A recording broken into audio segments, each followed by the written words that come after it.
Okay, so following on from Knights, got another move off the back of a scrum.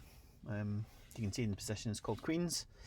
Really what it's about is attacking that 14 on their line by basically jamming up the middle, but leaving our guys enough space to attack out wide. They've got it coming off the left hand side of the 9. This basically means our back bit can go either side of the scrum, depending on where we are on the pitch, obviously. I quite like the idea of this happening inside a 22, mainly because I think their defence is going more stressed, therefore they're going to react much more wildly. In other words, they're going to overcommit, I think. What we really need to make sure is if we are going from the right side of the pitch, that our flankers are really setting up with their arses out and their legs out, so it's really obvious if their 9 tries to step into that space, and we can basically call it. So that's really what I'm looking for. Just run through once and we will see what happens.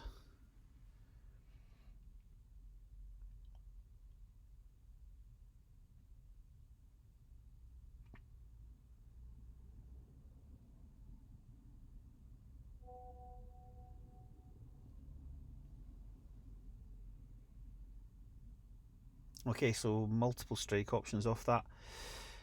Timing is absolutely everything in this, particularly the 13 and the 15 who are running those dummy lines or those crash lines, which is kind of key. You can see what we're doing here is the 12 basically runs up and blocks their 9, or gives their 9 or their 10, 12 and 7 something to look at.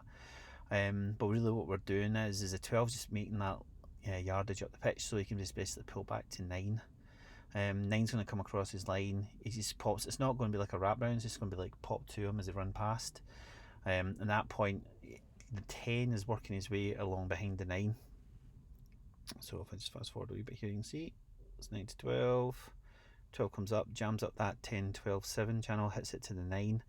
Danger here is that their 9's going to catch your 9, so we need to be quick off the mark there.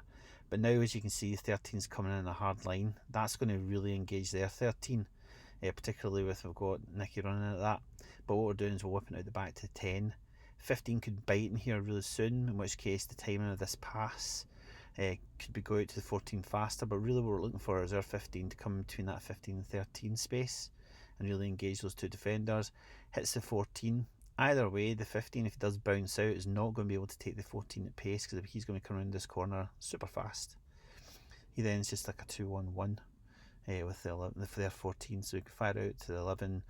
He can try and straighten up and take it through the middle, in which case 13's continued his line through in support, and he could pop it to the right, but in this instance it's going firing straight out to the 11. Okay, and that is basically it. Any ideas or any questions or thoughts on it? If you want to give it a run, let's have a shout at it.